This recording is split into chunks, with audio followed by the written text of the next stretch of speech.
ये आकाशवाणी है। लीजिए प्रस्तुत है केरल में चल रहे राष्ट्रीय खेलों पर आकाशवाणी की सेंट्रल प्रोडक्शन टीम द्वारा प्रस्तुत ये विशेष कार्यक्रम केरला फ्लेवर्स। राष्ट्रीय खेल केरला 2015। केरल राष्ट्रीय खेलों की पूरी प्रोडक्शन टीम के साथ महेंद्र सिंह लालस का नमस्कार। 35वीं राष्ट्रीय खेलों की मेजबान प्रांत केरल के विभिन्न हिस्सों में आकाशवाणी की टीम के सदस्य जुटे हैं इन खेलों के व्यापक कवरेज में। खेलों के साथ और खेलों के दौरान इस सुंदर प्रांत की कुछ और झलकियां आप तक पहुंचाने की कोशिश करते हैं हम इस कार्यक्रम के माध्यम से, जिसका नाम है केरला फ्लेवर्स। त्रिशूर मंदिरों का शहर, यहीं मौजूद हैं दिनेश नामदेव। त्रिशूर अपनी अन्य विशेषताओं के साथ साथ यहाँ पर स्थित मंदिरों के लिए भी जाना जाता है। यहाँ हिंदू धर्म के शैव और वैष्णव दोनों ही मतों के अनुयायियों के बहुत ही महत्वपूर्ण स्थान या यूं कहिए मंदिर स्थित हैं। इस समय हम खड़े हुए हैं हिंदू धर्म में जो शैव मत है उसके अनुयायियों के एक बहुत ही महत्वपूर्ण स्थान वदक्कुनाथन मंदिर में।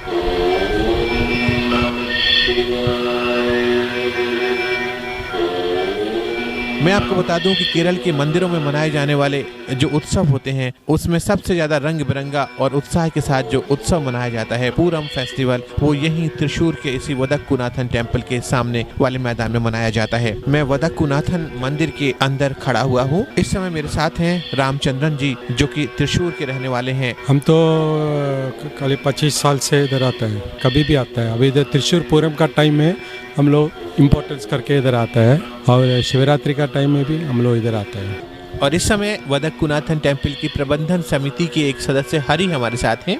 पहले हम इनसे जानते हैं कि इस मंदिर के इतिहास और महत्व के बारे में। This Vadakkunath temple, nobody knows when it was constructed, and nobody has seen this linga is also here. There is around 11 feet height. Ghee ka pahad is there. Nobody has seen this temple, and it is known as Tenkashi. Another Kashi is here. And Trishur Puram is celebrated here, this Vadakkunath temple, and he is not at all participating in this. All the deities coming here and celebrating Trishur Puram, one of the national famous program, and all the elephants are coming here, especially in Tirumbadi and Parmakav, two temples are there, and Trishur Puram is conducted in Vadakkunath temple, and he is not at all partaking in this. ये हम जानते हैं कि केरल में जितने भी धार्मिक आयोजन होते हैं उसमें हाथियों की महत्वपूर्ण भूमिका होती है। इस संबंध में हमने जानकारी ली हरि से कि केरल में आखिर इन धार्मिक आयोजनों में ये हाथी इतनी बड़ी संख्या में क्यों शामिल किए जाते हैं। As you know, Vigneshwara is the first presiding officer of all pujas. And above this Vigneshwara, idols are coming to this temple. So they are treating these elephants as Vigneshwara, and above this Vigneshwara is idols are coming. There is no problem is coming. Kerala flavour के लिए वदक्कुनाथन temple Thrissur से मैं Dinesh Namdev. Fluorine रोश को केरल की स्त्रियों में सबसे ज्यादा क्या अच्छा लगा, क्यों न उन्हीं से जाने।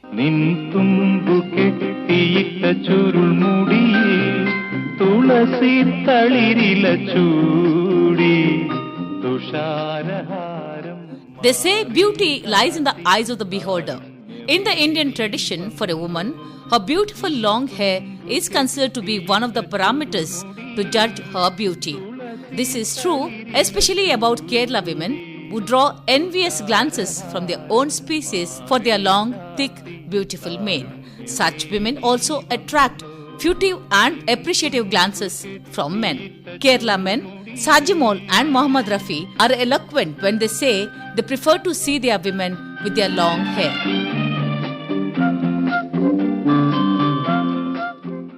My name is Sajimon. The good weather condition of Kerala and very good water in Kerala is depends the hair. Not only about. But you like your women with long hair? Yeah, of course. I think it's the same case with most Kerala men. 90% of. They are proud of their women's long hair. Almost. We are already proud of these Kerala ladies because it's a long hair. I think the men are looking for every time. Means in college level or something. It's a long hair ladies looking. It's attaching. Definitely, it's an attraction. I think normally the Kerala women's concept is it's a first coming to the long hair. So, what is the secret of Kerala women and their lustrous hair? It is no more a secret. Kerala women really take care of their long hair spending lot of time and energy in the form of traditional hair care methods. Kavya, a student, says, all women apply the coconut oil that is special, or of them prepared in the home itself with curry leaves, hibiscus, then some naturally available materials. We make coconut oil and we apply it, and mostly we apply hibiscus, this shampoo from hibiscus. It's very good for hair. We apply aloe vera gel also. suppose I use this kind of treatment, will I get thick and long hair? Yeah, if used continuously, of course. Daily use. Jaya, who is in her mid-40s, recounts. Daily हमारा जो आदत है नहाने से पहले जो after आधा घंटे के पहले वो तेल लगा के मालिश करने के बाद फिर पानी डाल के नहाते हो। वो शैम्पू नहीं इस्तेमाल करते हैं। हफ्ते में एक बार शैम्पू से धोते हैं, डेली नहीं है। सिर्फ नारियल तेल लगाने के बाद मालिश करके उसके बाद आधा घंटे के बाद सिर्फ सिर से पानी डाल के डेली आदत है ये सिर से पानी डाल के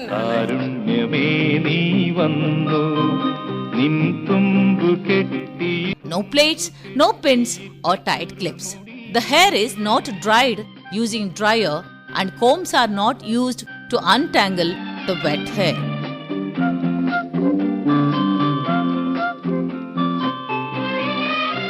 So, instead of envying, why not try these traditional methods of hair care for your crowning glory? मित्रों, तीरंदाजी या आर्चरी ने दुनिया भर में अपनी जगह बनाई है। परंपरागत तीरंदाजी आधुनिक खेलों के साथ कैसे जुड़ रही है, ये बता रही हैं कोच्चि से मीनू खरे। कोच्चि के जवाहरलाल नेहरू स्टेडियम में तीरंदाजी की प्रतियोगिताएं लगभग समाप्त होने को हैं। इंडियन राउंड, कंपाउंड राउंड और रिकर्व राउंड के विभिन्न इवेंट्स में कई अंतर्राष्ट्रीय तीरंदाजों ने भी भाग लिया।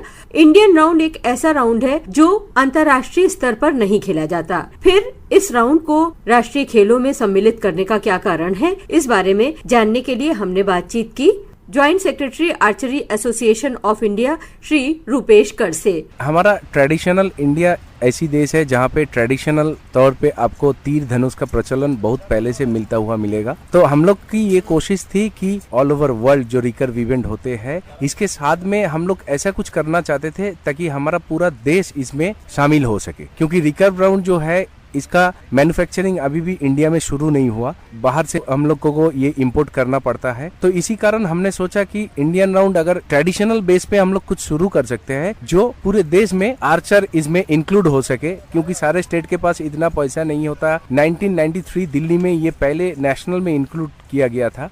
उसके बाद में देखे कि इस इंडियन राउंड इंक्लूड होने का साथ साथ ही पूरा देश इसमें झूम उठा था, क्योंकि इसमें खर्चा बहुत कम आता है। एक धनुष तीर ज्यादा से ज्यादा 1,500-2 हजार में मिल जाता है, जिसमें बच्चा आके कम से कम एक जगह तक मुकाम तक पहुंच सकता है। उसके बाद में हम लोग कोशिश करते हैं उसको इंडिया कैंप में लाके उसको अच्छा इक्विपमेंट दे के उसको इंटरनेशनल इवेंट में जाने का मौका मिलता है बच्चों के लिए। जैसे मान लीजिए बो होते हैं, इंडियन राउंड, कंपाउंड राउंड और रिकर्व राउंड के बो में क्या अंतर होता है? कंपाउंड के साथ इसका कोई मिल नहीं है, रिकर्व राउंड के साथ इसका मिल है। रिकर्व राउंड भी 3 हिस्सों में बांटा जाता है, हैंडल और 2 लिम्स, और इंडियन राउंड में भी ऐसे ही होता है। इंडिया में बहुत अच्छे तीर मिलते हैं और उसके जरिए ये परफॉर्मेंस भी मुकाम तक पहुंच जाता है, जिसमें हम लोग को समझ में आ जाता है कि हाँ ये बच्चा आगे अच्छा कर सकता है। परंपरागत रूप से जो तीरंदाजी होती थी उसमें और ये जो फील्ड पे आप लोग प्रतियोगिताओं में, टूर्नामेंट्स में तीरंदाजी करते हैं, इसमें क्या अंतर है? पुराने हमारा जो भी बोलते हैं ट्राइबल एरिया जितने भी बोलते हैं, वहाँ पे सारे मकान में कम से कम कुछ भी नहीं तो एक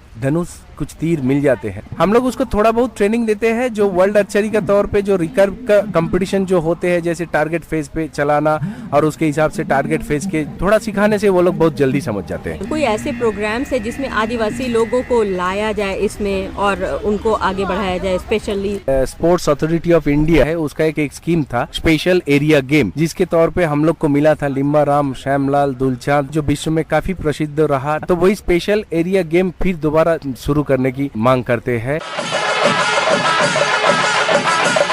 दिल्ली से सौम्य प्रकाश हमें लिखते हैं, हाय, Flavors of Kerala is one of its kind. It shows how audio feature can be so lively. Keep the tempo. All the best. Cheers. Thanks, Soumya. Keep on listening and sending us mail.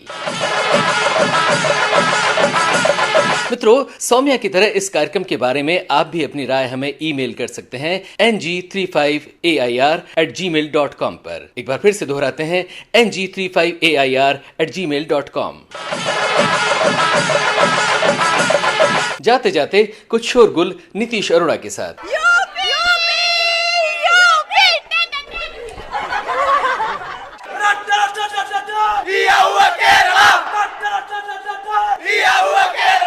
Watching any sporting activity from a VIP room or from a vantage position in a stadium pavilion is always welcome. But watching it from the stands, sitting besides the crowd is another. If you don't believe me, then let me take you to the stands of Dhyan Chand Hockey Plaza, Kollam.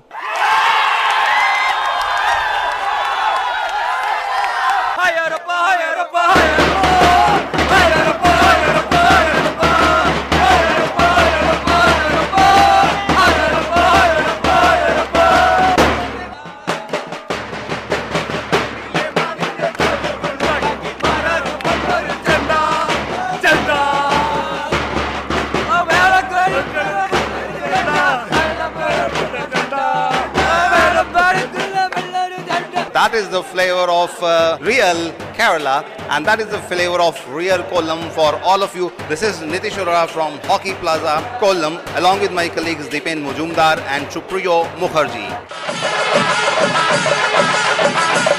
और अब तक की खेल हलचलें पंकज आठवले के साथ।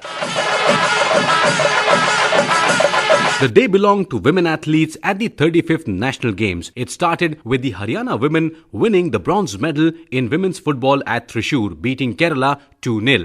And then the Haryana women in hockey beat Jharkhand in a very closely fought match to reach the finals of the hockey along with Punjab. Jyoti Gupta was the star for Haryana. Then it was an opportunity for the Kerala girls to dominate the 10 kilometers scratch cycling. Gold, silver, bronze, all to the Kerala girls. Mahita Mohan won the gold medal, R. Vijay Kumari won the silver, and Bismi L. Saidu won the bronze for Kerala. Let's take a look at the medals tally. Services getting an unassailable lead of 54 gold, 16 silvers and 18 bronze medals, a total of 88 medals. Maharashtra at number 2 with 27 golds, 40 silver medals, 31 bronzes with 98 medals in all. Haryana closing up with the third position, 27 golds, 18 silvers and 9 bronze medals, 54 medals in all. And the home state Kerala, as I said, the women athletes boosting the medal tally, 67 medals in all with 20 gold, 20 silver and 27 bronze medals. रात 10 बजे इन राष्ट्रीय खेलों की आज की स्पर्धाओं पर हमारी रिपोर्ट अवश्य सुने। कल फिर मिलने के वादे के साथ फिल वक्त मैं आपसे विदा लेता हूं। पूरी प्रोडक्शन टीम के साथ कबूल करें महेंद्र सिंह लालस का नमस्कार। राष्ट्रीय खेल केरला 2015। केरला फ्लेवर्स। अभी आप राष्ट्रीय खेल केरल पर निर्मित ये विशेष कार्यक्रम सुन रहे थे। प्रस्तुतकर्ता महेंद्र सिंह लालस, परिकल्पना और निर्देशक कुलविंदर सिंह कंग। आकाशवाणी की सेंट्रल प्रोडक्शन टीम द्वारा तिरुवनंतपुरम पर तैयार ये कार्यक्रम आकाशवाणी दिल्ली से प्रसारित किया गया।